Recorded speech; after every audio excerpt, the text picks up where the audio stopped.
Hey, book besties, welcome back.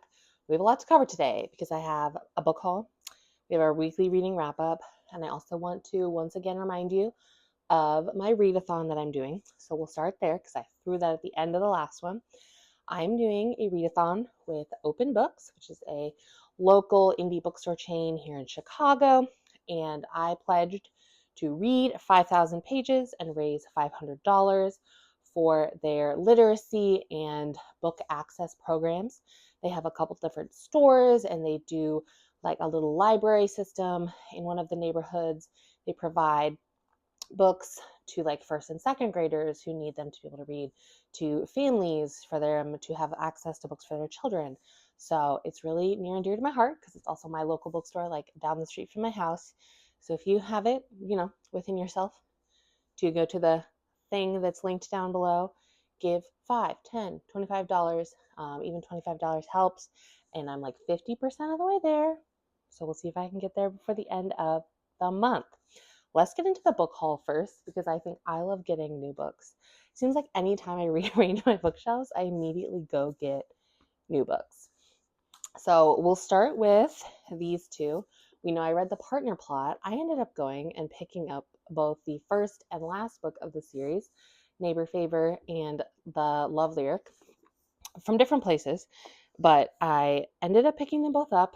I got this one actually at Open Books. They had it when I dropped by for the kickoff of my readathon, and then I picked this up at 57th Street Books down in Hyde Park.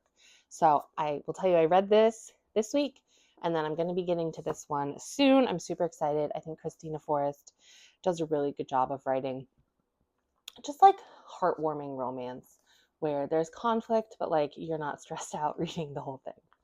Then, also when I went to that kickoff, I found this bookish box edition of The High Mountain Court by A.M. Mumford, which I have heard of A.M. Mumford, but I had not heard of this book. But when I saw it was a bookish box exclusive edition and it was only $10, I said, you're coming home with me. So it has these really cool metal corners. It has beautiful edges. I really like that. It has end paper art, same on both sides. It is signed. And even though I've never heard of this book, I have heard of the author. So I was like, you know what? Even if I don't like it, this is gorgeous. So I need it. So I picked that up. A couple of other things that came in the mail.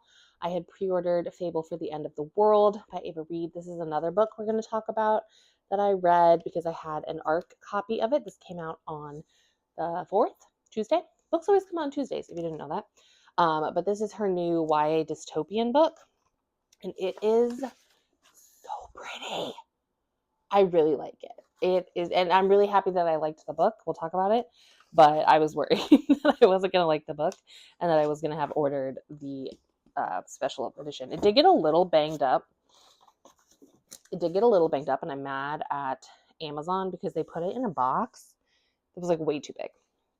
Then I got my Fairy Loot Romantasy and YA box. So the Romantasy, I had it on the floor, it's all dusty, was Iron in the Embers. And this edition is gorgeous. These are like my two favorite colors, so I'm literally in love. I also really like the style of the hardback because it's kind of like a book within a book, like it looks like a different book. Looks like it's an elixirs and tonics, and then it has like a little quote on the back. If you've read Belladonna, it kind of reminds me of Belladonna vibes, and he's giving The Witcher. Like he's giving Witcher for sure. So that was the Romantasy book. I'm super excited to read that. Then the YA book was The Rose Bargain. I'm a little bit less in love with this design. Baby pink, as I wear this shirt, baby pink is not my color. I don't love kind of the aesthetics of this, especially having seen the original cover. I'll put it right there. They do have a reversible dust jacket though, so I might reverse it because I like the purple much more. Or she naked and she pretty. Like, that's pretty. I like how it's kind of a full a full image there. Got end paper art again. So this one was not my favorite, but I can't complain because it is a pretty book, right? And then two last books. I picked up Our Infinite Fates when I went to 57th Street Bookstore. This, I'm assuming, is like the first edition print of it because it has this really pretty edge. And I just kind of had to have it. Like, it kind of reminded me of the first edition print of Divine Rivals, where I was like, I don't know. And then I was like, no, I need it. Like, I need this book. And it looks really pretty. And I actually just got approved for another one of this author's books as an ARC. So I was like, well, why not? It's really pretty. It looks interesting.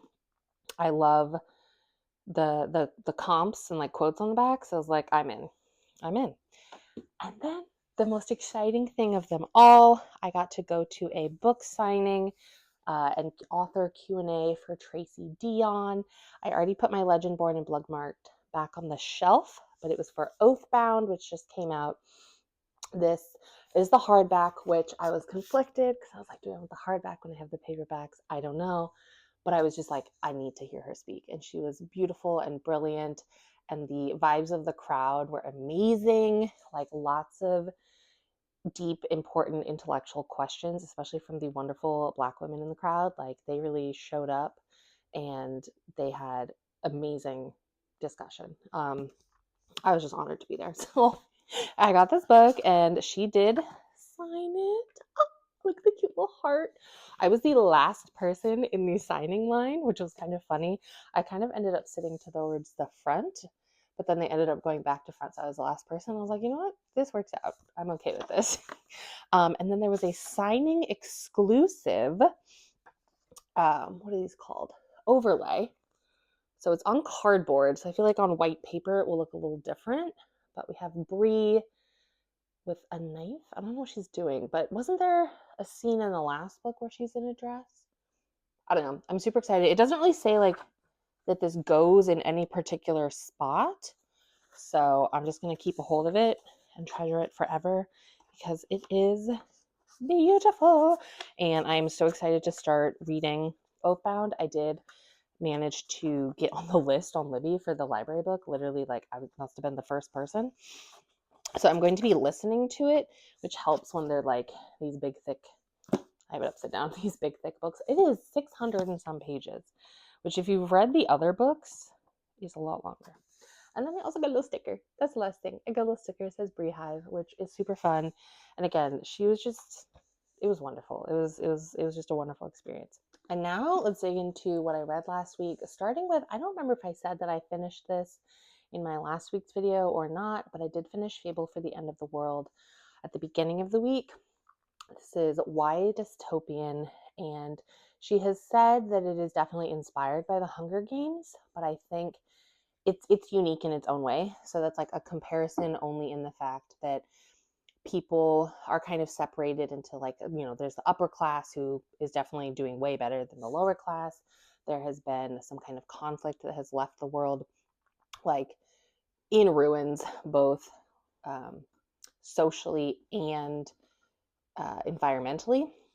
So like the water is rising everywhere, and like where our main character lives is basically like drowning. Ava Reed loves a water moment. Ava Reed loves water. Okay, so our main character's name is Inessa, and then our other character's name is a little hard for me to say. Let me see if I can find here, just like a little chapter heading. Melanoe, maybe Melanoe. I don't know, but Inessa is living in the lower part of the city where like the water is a problem, and she and her brother run a taxidermy business because a lot of the animals have started to mutate. A deer will get a third eye or like webbed feet. So her brother goes out and hunts any like non-mutated animals, and then she taxidermies them and they sell them. That's how they make a living. And their mom is kind of really struggling mentally, and she spends a lot of their money on like frivolous things and unnecessary doctor appointments.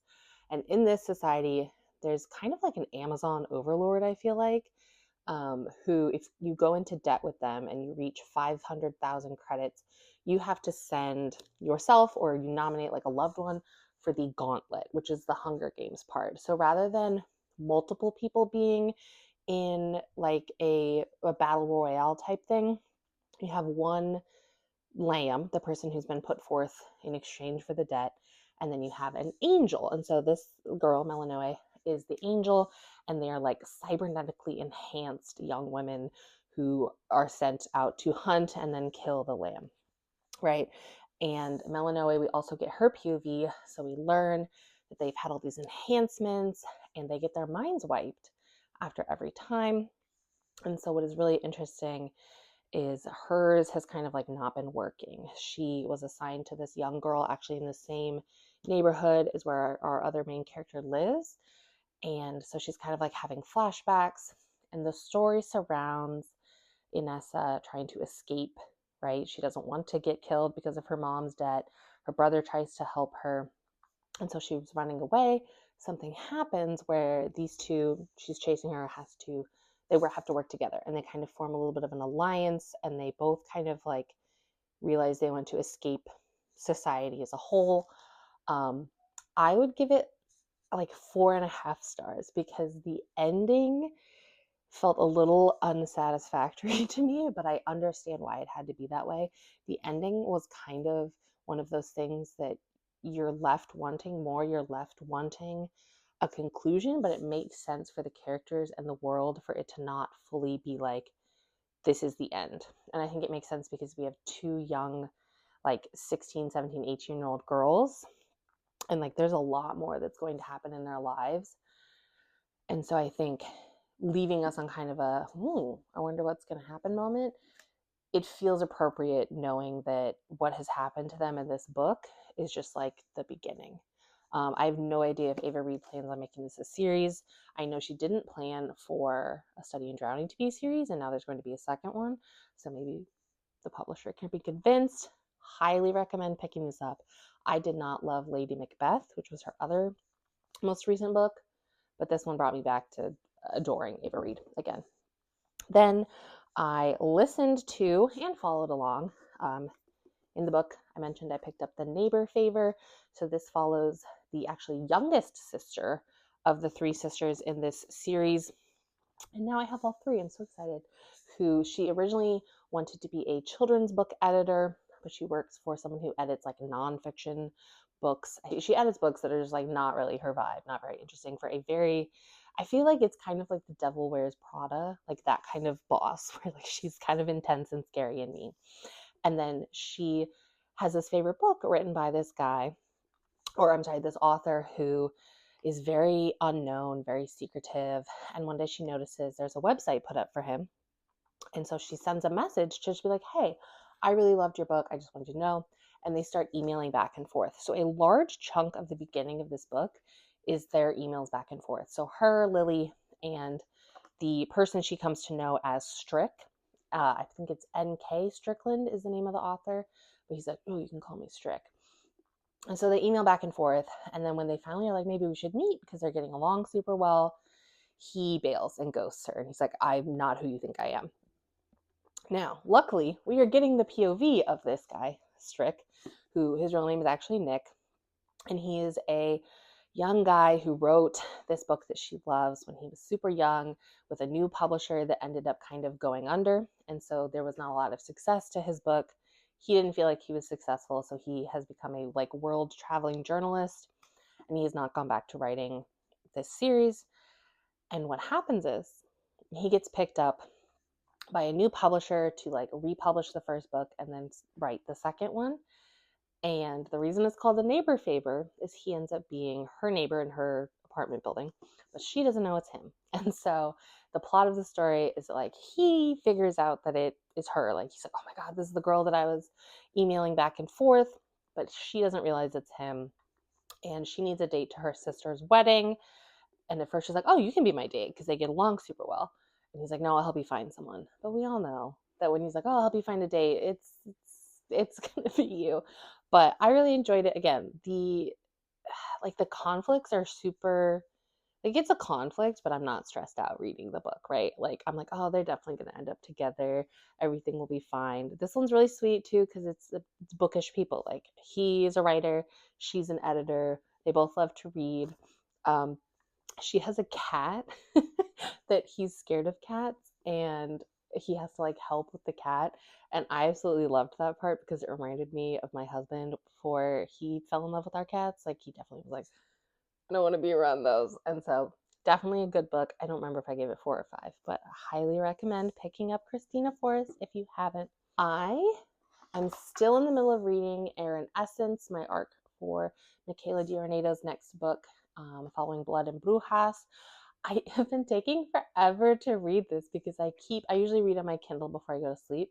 And I've just been so tired this week. I'm only at like 35% because I keep reading and falling asleep, not because the book is boring or bad or making me tired. I'm just exhausted. So I'm really hoping to get through the rest of it this week because I'm really enjoying following along with Daya, seeing what's happening. If you're not familiar, this is a fantasy book that has some why choose elements. Our main character has got the hots for 2 different people. And there are witches, brujas, there's magic, there's wolves, there's vampires, and it's just really good. I think she's done a great job with the world building and also just like the diversity. Like it is a very queer normative world and a very like diverse world in terms of the characters and who they are. So definitely enjoying that. And then the last thing that I listened to and followed along with was my arc of Shoot Your Shot by Lexi something something. I have a terrible memory. But this one I kind of needed like a little snack, a little hockey romance snack. This comes out on the 11th and this was perfect. So I was a little hesitant because there's been some authors behaving badly lately, especially white women writing black or brown characters and doing so very poorly. And so I was like, oh, this book, the main male character is black. And I was like, you better do this. You better do this right, Lexi, because I don't want to be platforming a book that has a problem. But actually, she did so well, and I was very surprised. I went and like checked her out. I was like, what's up with Lexi? Like, tell me about yourself. And she's married to a black man. She is queer. She's always like posting about pride and all kinds of stuff. So I was like, oh no, like she did a really good job with this book. It is obviously, like I said, a hockey romance. The male main character is kind of going through it at the beginning. He has a really rough season. He thinks he's going to get fired. They have a one night stand. He's like, I'll never see her again, right? But then he gets re signed and he ends up seeing her again because she, our main character, Lucy, is working in a tattoo shop but ends up having to fill in as a painter, as a muralist for her boss at the hockey arena. And so they run into each other again, and now they're in each other's, circles. And if you're familiar with hockey at all, they're super, super superstitious. And so he gets re-signed, and every time that she like talks to him before a game or does anything, that he wins. They do well. So he's like, you're my new good luck charm. You have to be around me all the time. I need you like wishing me good luck. I need you texting me. And she's like, no, no, no, no. Like that was a one-time thing where I have to focus on my art because she wants to become she wants a tattoo apprenticeship. And she's working really hard on that, working on her art. And so it was just like lighthearted and fun. Again, another really queer normative world. Like she's clearly bisexual or pansexual. She has a gay best friend, lesbian best friend. And it just felt like very natural. Like I think it didn't feel like it was a forced thing. Like those little things that tell you like, okay, this person is not just going off of stereotypes. They are familiar with things. Like he talks about his experience in hockey with racism, because there's not a lot of black hockey players. Really enjoyed that. And there's some other things going on in this story. Two complaints. First complaint is it's dual narration in the audiobook. And the guy who does the narration does great for all of the man voices, but his like girl voice is so silly and off-putting, especially when like there would be a spicy chapter from his POV and it would be like her voice being like, oh my god, like I was like, shut up, shut up. And then also it's a book with a third act breakup, there always is, but I was just like really frustrated with how that went. So that's everything I read this week. My plan for the next week is to finish this, read Oathbound, and maybe something else. We'll see what else I get to. We all know I have a million books. And the last thing again is if you want to check out the readathon fundraiser I'm doing, the donation link will be listed below. And I hope you have a wonderful week now that we have sprung forward and the sun will be out. Yay!